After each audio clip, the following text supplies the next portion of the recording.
Okay, so here we go. Here's one that says, real estate ads suggest that 64% of homes for sale have garages, 21% have swimming pools, 17% have both. Okay, and then what we have to think about first, okay, is this disjoint or joint? Okay, this is going to be a very simple answer. Is it possible for both to happen at the same time? Well, they tell you very obviously in this one. 17% have both happen at the same time. So obviously, this is going to be joint. Okay? It's possible for it to be joint. Next thing. I think anytime that you have a problem with this or a description with probabilities spread out everywhere, the best thing to do is make a Venn diagram.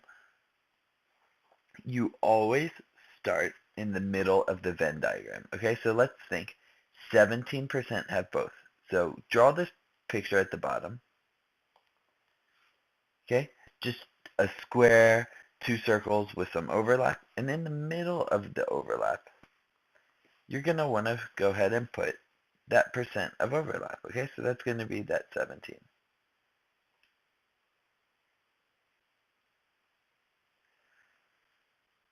Now, we need to know which thing belongs to which. So we'll say that on the right-hand side, that's swimming pools, and on the left-hand side, that's garages. Okay, so swimming pools. We'll just work backwards. Okay, 21% had swimming pools. 17% had both. In our swimming pool circle right here, okay, so in that swimming pool circle, we said it had to be 21%. We already have 17%, which means the remaining percent left over is 4%. Do the same thing with the garages. In the garages, well, we know that it's 64% total. We already have 17% from the middle. So how much is left over? 64 minus 17, it's going to be 47%.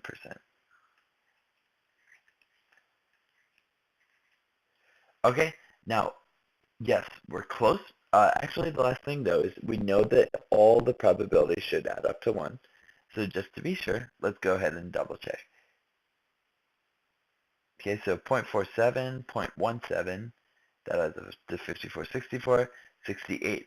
So then what percent is missing? Well, the percent that's missing is what's not actually explicitly stated in the question.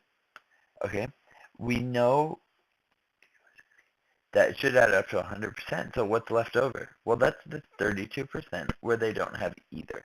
Okay, they don't have either a swimming pool or a garage. Okay, now once you get a Venn diagram like this, it's going to be very, very, very simple to answer these questions. Okay, so what's the probability that they have a pool or a garage? Okay, implicit in that question is saying pool or garage or both. That's all okay. So basically, what's the probability of being in one of the circles? Okay, well that's pretty straightforward. Add them all up.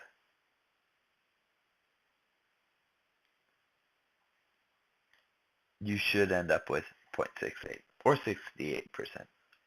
Okay, what's the probability they have neither a pool nor a garage? Well, that's what we have outside the box. It's a nice 32%. Or the probability that they have a pool but not a garage. Okay, that's less likely, but that's just that 4%. Okay, so each one of those questions is very simple, just looking at the Venn diagram. Make sure that you have it all labeled correctly. Make sure you start in the middle, and that's that.